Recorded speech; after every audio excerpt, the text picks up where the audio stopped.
But Ethan and Liam were obsessed with scary stories. Urban legends were their thing, so when they heard whispers of a churl in the local woods, they had to investigate.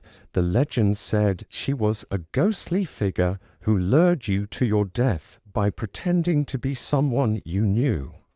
Laughing it off, they decided to head into the forest just before nightfall, determined to prove it was all just a myth. But as they walked deeper into the woods, the atmosphere began to change.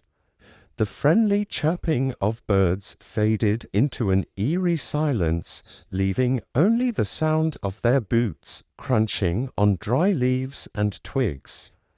A cool breeze rustled the branches, but it was the unnatural quiet that felt heavy, almost suffocating. That's when they stumbled upon a small clearing. In the center stood an old rotting well. The stones were cracked and covered in moss, and a faint sickly smell of decay hung in the air. Liam felt a knot of anxiety tighten in his stomach. He wanted to leave, but Ethan, ever the thrill-seeker, convinced him to stay just a little longer. And then they heard it, a soft, whispering sound coming from the shadows. It was a woman's voice, too low to make out the words, but clear enough to make the hair on their arms stand up. Liam fumbled for his phone, trying to record, but the camera just flickered and glitched. The whisper came again, this time closer, clearer. "Come closer. I've been waiting for you." Ethan's adrenaline surged. He insisted they check it out. But the moment they took a step toward the well, a figure appeared in the distance.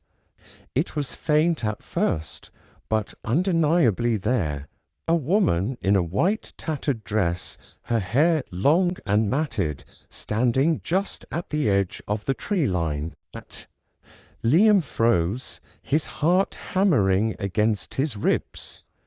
Ethan, however, was more curious than scared. He started walking towards her. As he drew nearer, the figure began to move, but her steps were slow, almost as if she were wading through thick molasses. There was something hypnotic about her presence. Liam grabbed Ethan's arm, his voice a panicked whisper, "We need to leave, now." But Ethan was entranced. He didn't even seem to hear him. The woman's features remained indistinct, a blur in the dimming light. Nothing about her face stood out, yet the dread she radiated was overwhelming.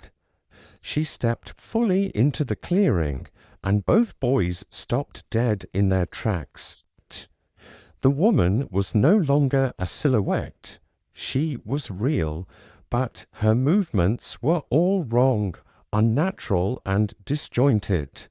Her eyes, if you could call them, that were just dark, endless voids that seemed to pull them in, and her voice, "Come to me, Ethan, Liam, don't you recognize me?"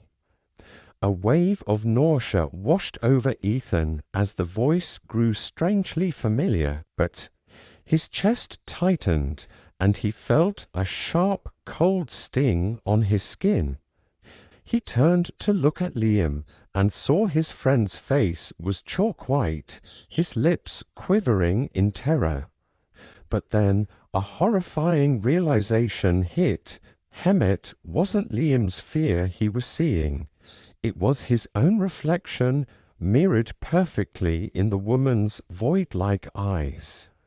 The woman reached out. Her fingers were long, pale, and sharp, like claws. But Ethan tried to run, but his feet felt glued to the ground, as if the forest itself was holding him captive. The whisper became intimate, a chilling secret shared just with him. I've been waiting for you to come, just like you always do in your dreams. ... Double quotes. Suddenly, Liam let out a blood-curdling scream, snapping Ethan out of his trance. They scrambled, running as fast as their legs could carry them.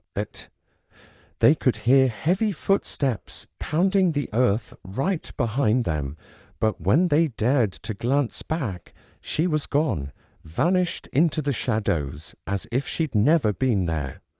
They didn't stop running until they burst out of the woods, gasping for air, their minds reeling. As they turned to look back at the dark wall of trees, Ethan saw it, a flicker of white in the distance, but the faint outline of the woman still standing by the well, watching them, and the sound of her voice echoed in their minds, a promise and a threat. Thanks for watching. If you enjoyed this story, don't forget to like and subscribe for more.